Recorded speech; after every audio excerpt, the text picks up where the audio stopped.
ఆంధ్రప్రదేశ్ రాజకీయాలు ఇప్పటి వరకు ఒక ఎత్తు, ఇక మీదట మరో ఎత్తు. ఎందుకంటే రెండు రాజకీయ పార్టీలు, అటు వైఎస్ఆర్ కాంగ్రెస్ పార్టీ కావచ్చు, తెలుగుదేశం కావచ్చు, వాటి సమూహంగా జనసేన, బీజేపీ కావచ్చు, వీటన్నిటికీ ఒక సవాలుగా మరోవైపు ఇవి నువ్వా నేనా అన్న ఎన్నికలు మనకి జరిగాయి. ఈ ఎన్నికల నుంచి జూన్ 1 ఎప్పుడు వస్తుందా అనేది అంతా ఎదురు చూశారు. ఎందుకంటే జూన్ 4న కౌంటింగ్ వరకు చూసే కంటే ఏదైతే పోలింగ్ ఫలితాలు ఏ విధంగా ఉండబోతున్నాయనేది దానికోసం చాలా ఎదురు చూశారు. ఇలాంటి సమయంలోనే అనేక సంస్థలు, దాదాపు 40 సంస్థల వరకు వాటి ఎగ్జిట్ పోల్స్ సంబంధించిన వివరాలను అందించాయి. ఇలాంటిలో ఎవరు గెలుస్తారు, ఎవరు దానికి కిందన అధికారం కోల్పోబోతున్నారు, ఎవరు అధికారంలోకి వస్తారనేది అనేక చర్చలు జరిగాయి. ఇలాంటి పరిస్థితుల మధ్య బిగ్ టీవీ కూడా తన సర్వేని వెల్లడించింది. అనేక గ్రౌండ్ లెవెల్లో వాస్తవాలతో పాటు సీట్లు ఏ విధంగా ఉంటాయో వెల్లడించింది. కానీ ఇన్ని సంస్థలు పోటీ చేస్తున్న సమయంలో ఒకే ఒక సంస్థ అందరి నోళ్ళలో నానుతోంది. మరోవైపు ఆ సంస్థ క్రెడిబిలిటీ ఏమిటి, మరోవైపు ఆ సంస్థ ఇచ్చిన ఫిగర్స్ ఏంటి అనేది అతిపెద్ద చర్చగా కనిపిస్తుంది. ఎందుకంటే 2019 ఎన్నికల్లో 151 స్థానాలతో వైసీపీ అధికారం చేజిక్కించుకుంటే తెలుగుదేశం 23 స్థానాలతో సరిపెట్టుకోవాల్సి వచ్చింది. ఇలాంటి పరిస్థితుల మధ్య ఎవరికి వాళ్ళు అంచనా వేస్తున్నారు, అటు తెలుగుదేశం పార్టీ కావచ్చు, లేకపోతే వైసీపీ కావచ్చు, తమకు ఇన్ని సీట్లు వస్తాయంటే ఇన్ని సీట్లు అని చెప్తున్న పరిస్థితుల్లోన ఇప్పుడు ఒకే ఒక సంస్థ 161 సీట్లతో తెలుగుదేశం మిత్రపక్షం అధికారం చేపట్టబోతుందనేది ఒక ప్రకటన చేసింది. ఇలాంటి సంస్థే కేకే అనేది మనకి చూస్తే ఈ సంస్థకి కొండేటి కిరణ్, ఆయన కేకేగా ఈ అనాలిసిస్ అనేది చేయగలిగారు. అంటే సెఫాలజిస్టులు చాలా వరకు మనకు అనేక రూపాల్లో ఆ విశ్లేషణ అందిస్తారు. కానీ ఇంత అంటే ఖరాఖండిగా చెప్పడానికి అనేక కారణాలు కనిపిస్తున్నాయి. 2019 ఎన్నికల్లో ఆయన ఇచ్చిన రిజల్టే ఇప్పుడు ఇంత చర్చకు కారణమవుతుంది. ఎందుకంటే ఆనాడు వైసీపీకి ఆయన ఇచ్చిన రిజల్ట్ దాదాపుగా 100కి 99.99% సరిపోవడంతో ఇప్పుడు ఆయనపై దృష్టి సారించారు. ఇంతకీ కేకే ఎవరు, ఈ కేకే ఎక్కడి నుంచి వచ్చారు? అంతో కేకే ఉన్నారు. నమస్తే. నమస్తే సార్. కేకే గారు, అంటే ఇన్ని సంస్థలు, దాదాపుగా 40 సంస్థలకు పైగా మనకి ఈ అనాలిసిస్ అనేవి మనకి విశ్లేషణ అనేది చేశాయి. కానీ మీరు ఇచ్చిన ఫిగర్ ఏదైతే ఉందో, అంటే 151 స్థానాలతో ఒక అధికారంలో ఉన్న ఒక పార్టీ అది పోటీ చేస్తే దాన్ని కాదని 161 స్థానాలు వచ్చాయని మీరు వస్తాయని ఇవ్వగలిగారు. ఇంతకీ కేకే ఎవరు ఫస్ట్గా మనకి? నా పేరు కిరణ్ కొండేటి సార్. ఇంతకుముందు అందరికీ ఐడియా ఉంది. బట్ ఎక్కువ మంది పీపుల్ కేకే సర్వీస్ కాబట్టి కేకేగానే రిప్రజెంట్ చేస్తారు. నేను సాఫ్ట్వేర్ బ్యాక్గ్రౌండ్ నుంచి వచ్చాను కాబట్టి అక్కడ మామూలుగా కిరణ్ అని పిలుస్తూ మామూలుగా ఇద్దరు కిరణ్లు ఉంటే మామూలుగా నన్ను కేకే అని అట్లా కన్వర్ట్ చేశారు, one of the manager. So అప్పటి నుంచి ఇదేదో సౌండింగ్ బాగుంది కదా అని చెప్పి నేను కేకే కన్వర్ట్ చేసుకున్నాను సాఫ్ట్వేర్లో కూడా. తర్వాత నేను సర్వే కంపెనీ స్టార్ట్ చేయాలనుకున్నప్పుడు వై డోంట్ వి స్టార్ట్ అదే బ్రాండ్గా ఎందుకు కన్వర్ట్ చేసుకోకూడదని అది కేకే సర్వే స్టార్ట్ చేశాను. లాస్ట్ టైము చాలా రఫ్గా, రూడ్గా, అంటే ఒక ప్యాటర్న్ లేకుండా, ఒక పద్ధతి లేకుండా చేసాం. అంటే సాఫ్ట్వేర్స్ కానీ మన దగ్గర, లేకపోతే వర్క్స్ శాలరీస్ కానీ, లేకపోతే వెహికల్స్ కానీ వెళ్ళాలన్నా ఇట్లాంటి రూడ్, అంటే ప్యాటర్న్లో పెద్ద చేంజెస్ లేవు. బట్ మనకున్న ఎన్విరాన్మెంట్ కానీ హోటల్లో స్టే చేస్తున్నా, సో ఇంత రూడ్గా, రఫ్ అండ్ టఫ్గా ఒక ఆర్డర్ తీసుకోవడం, మళ్ళీ ఇంకో దగ్గరికి వెళ్ళిపోవడం, లేకపోతే ఎవరైనా ఎమ్మెల్యే ఫోన్ చేసి మనం ఎక్కడో తిరుపతిలో ఉన్నాం, ఎక్కడో అనంతపురంలో ఫోన్ చేశారు, లేకపోతే ఎక్కడో శ్రీకాకుళంలో ఫోన్ చేశారు, టక్కన వెళ్ళిపోవడం, అక్కడికి వెళ్ళిన తర్వాత ఇంకేంటి కేకే సంగతులు ఉన్నారు అనుకోండి. మన అసలు టైంకి ఎంత టైం వాల్యుబుల్ అయినా కానీ వచ్చారు సార్, మీరు ఇక్కడికి వచ్చాక ఇంకేంటి సంగతులు, కాఫీ తాగుదామని కాదు, విషయం ఏమిటంటే మాట్లాడండి అనేది అంత ధైర్యం కూడా లేదన్నమాట. ఇప్పుడు ఏంటంటే ఖచ్చితంగా ఒక బ్రాండ్ ఉంది కాబట్టి చాలా మన సాఫ్ట్వేర్ పరంగా కానీ, రిక్రూటింగ్ పరంగా కానీ, శాలరీస్ పరంగా కానీ, లేదా ట్రాన్స్పోర్ట్ పరంగా కానీ ఇంకా మనకు వెసులుబాటు ఎక్కువగా వచ్చింది. సో ఇంత జరుగుతూ ఇంత కాన్ఫిడెంట్గా ఉండి ఇంత ఎక్స్పీరియన్స్ ఉన్నప్పుడు మీరు అన్నారు చూడండి, ఎందుకు ఇంత క్రేజ్ అంటే ప్రధానంగా ఒక 2-3 కారణాలు కనపడుతున్నాయి సార్. నేను మీరు చెప్తుంటే నాకు కూడా ఆలోచించాను అసలు ఎందుకు ఎంతమంది ఫాలో అవుతుంటారని. ఒకటి ప్రధానంగా లాస్ట్ టైం అనేది ఒక బేస్ సార్, ఎందుకంటే లాస్ట్ టైం బాగా సక్సెస్ఫుల్గా కరెక్ట్గా చెప్పారండి అది. 2, ఇంకోటి సింగిల్ మెంబర్ చెప్పడం అనేది ఏ సర్వే కంపెనీ ట్రై చేయదు. ఎందుకంటే +10 -10 బార్డర్ పెట్టుకుంటుంది, సేఫ్ జోన్ కదా సార్ చెప్పేదానికి. సో ఒక సింగిల్ నెంబర్ చెప్పడం అనేది. మూడోది, నేను ప్రధానంగా ఎక్స్ప్లెయిన్ చేస్తున్న విధానం ఎక్కువ మంది కనెక్ట్ అయ్యేదానికి, లేదా ప్రజెంట్ చేస్తున్న విధానాన్ని కానీ, నెంబర్స్ కానీ, మేము ఏదైతే చేస్తున్నామో, ఎలా ప్రయాటం చేస్తున్నామో దాన్ని ఎక్స్ప్లెయిన్ చేసే విధానానికి, ఈవెన్ వాళ్ళు నెంబర్ వ్యతిరేకించినప్పటికీ కూడా స్టిల్ ఈ ఎక్స్ప్లెయిన్ చేసిన విధానానికి most of the people connect అవ్వడం. ఈ విధంగా నిన్న దాదాపు 1 కోటి మంది పైనే లైవ్లో అన్ని ఛానల్స్లో కలిపి లైవ్లో కలిపి వీక్షించారంటే ఈ ప్రధానంగా ఈ 3 కారణాలు కనపడుతున్నాయి సార్. కేకే గారు, 2019 ఎన్నికల్లో మీరు వైసీపీకి అనుకూలంగా మీ సర్వే ఇచ్చారు. దాదాపుగా 151 ఇచ్చినట్టున్నారు. అంటే pre poll and post poll అంతా ఎలక్షన్స్ అయిపోయి అప్పుడు ముందు 135 దాటుతున్నాం, తర్వాత అయిపోయాక అది 150 టచ్ చేస్తున్నా చెప్పగలిగాం. ఇప్పుడు సేమ్ ఇప్పుడు ఎగ్జిట్ పోల్స్ చెప్పినట్టు. ఇప్పుడు నిజంగానే ఆ రోజున జరిగిన రిజల్ట్ ఏదైతే కరెక్ట్ అయిందో, ఈ రోజున ఇప్పుడు మీరు చెప్తున్న రిజల్ట్ 161 సీట్లు. అంటే తెలుగుదేశం పార్టీకి 144 స్థానాల్లో పోటీ చేస్తే 133 స్థానాలు వస్తాయని చెప్తున్నారు. ఇక జనసేనకు సంబంధించి 21 స్థానాల్లో ఆ పార్టీ పోటీ చేస్తే 21 స్థానాలు గెలుస్తుందని చెప్తున్నారు. వై నాట్ 21 అనుకుంటున్నారని. Why not 21. ఓకే, బీజేపీకి సంబంధించి 10 స్థానాల్లో పోటీ చేస్తే నిజంగా వాళ్ళు కూడా ఊహించారో తెలియదు కానీ 7 స్థానాల్లో మీరు విజయం సాధిస్తుందని చెప్తున్నారు. అంటే దాదాపుగా గత ప్రభుత్వం 151 స్థానాలు అదే రికార్డు అనుకుంటే 161 స్థానాలు రికార్డు అంటున్నారు.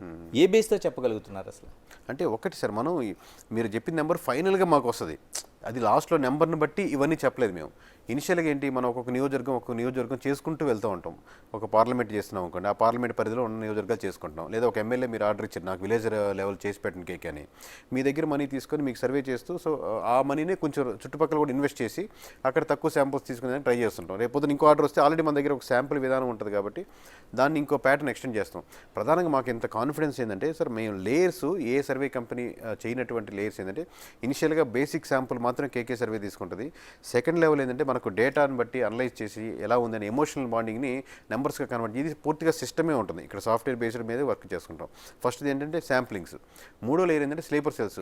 అంటే ఇంత 170 నియోజకవర్గాలు మనం ఇంతకుముందు విగరస్గా చేసాం కాబట్టి రోడ్గా ఒక కిరాణా కొట్టు అతను కావచ్చు, ఒక డాక్టర్ కావచ్చు, ఒక సాఫ్ట్వేర్ ఇంజనీర్ కావచ్చు, లేదా లోకల్గా విలేజ్లో నుండి పట్టుండి పందాలు వాళ్ళు కావచ్చు, ఎవరైనా కానీ వాళ్ళు ఒక 40 మంది దాకా మన చేతిలో కంట్రోల్గా ఉన్నారు సార్. అంటే వాళ్ళు అందరూ డబ్బులు ఇచ్చి చేయించే వాళ్ళు కాదు, వాళ్ళకి మనకు విలేజ్ వారిగా డేటా ఇవ్వగలుగుతారు అన్నమాట. అంటే వాళ్ళకి కుదిరినన్ని మండలంలో ఈ విలేజ్లో ఇలా ఉందండి, ఈ విలేజ్లో ఇలా ఉందండి, ప్లస్ మన అవుట్ సోర్సింగ్ ఇచ్చిన డేటా, ఈ 4 లేయర్స్ కన్సాలిడేట్ చేసి ఒకటి చెప్తాం. దీనిప్పటికి కూడా కొన్ని టైట్ ఫైట్లు వస్తాయి. ఇప్పుడు నేను చెప్పినట్లు ఎక్కువ మంది మిస్ అయిపోయింది సార్. 14 నియోజకవర్గాలు వైఎస్ఆర్సీపీకి ఇచ్చారు, 14 నియోజకవర్గాలు వైఎస్ఆర్సీపీకి ఇచ్చారంటారు. మరి ఎక్కువ మంది అబ్జర్వ్ చేసేలేదు. 14 2 భాగాలుగా డివైడ్ చేసి ఈ 6 నియోజకవర్గాలు కాన్ఫిడెంట్గా కన్ఫామ్గా గెలుస్తాయి. ఈ 8 మటుకు చాలా టైట్ ఫైట్లు ఉన్నాయి. 14లో ఈ 8 టైట్ ఫైట్లు చాలా ఫేవరబుల్గా వైఎస్ఆర్సీపీకి వేస్తున్నాం. స్టిల్ దాంట్లో సర్వేపల్లి ఉంది, ఆత్మకూరు ఉంది, ఇంకా వేరే నియోజకవర్గాలు ఉన్నప్పుడు కూడా మేము ఎడ్జ్ టువార్డ్స్ వైఎస్ఆర్సీపీ వేస్తున్నాం అని చెప్తున్నాం.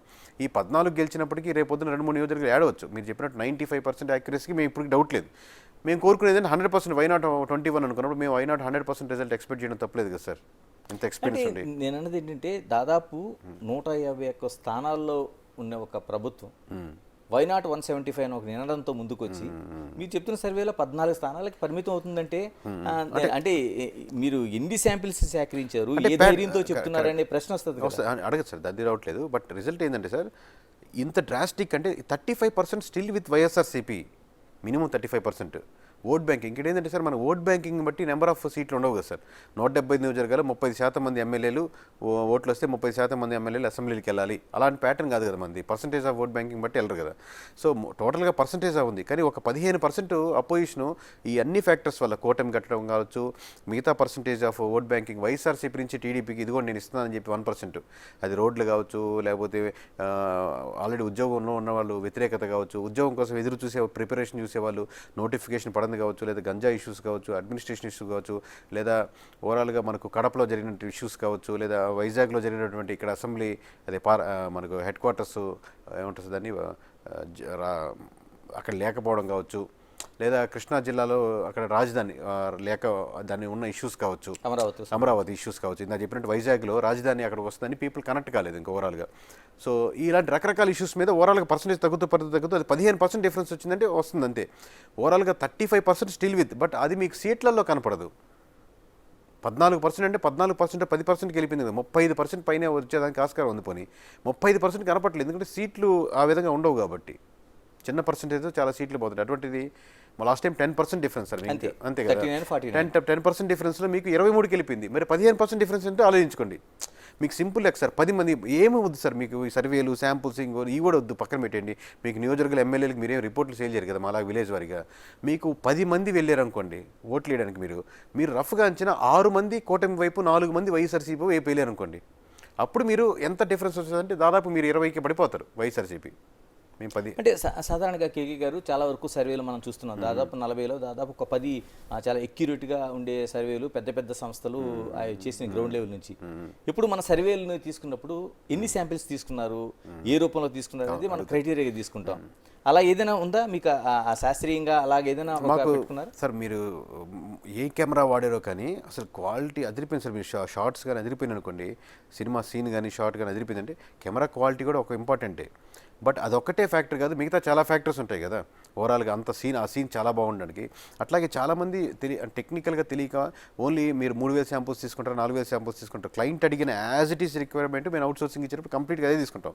బట్ ఈ ప్యాటర్న్ చూడండి సార్, స్లీపర్స్ అంటే అదే నియోజకవర్గం స్లీపర్ సెల్ అంటే ఏంటంటే తన ఉద్దేశం, మా ఉద్దేశం అదే నియోజకవర్గంలో 30-40 సంవత్సరాలుగా ఉంటూ ఏ సైడు తీసుకోకుండా, అంటే తన వైపు కూటమి వైపు లేకపోతే వైఎస్ఆర్సీపీ వైకుండా ఒక అబ్జర్వర్ అన్నమాట తను.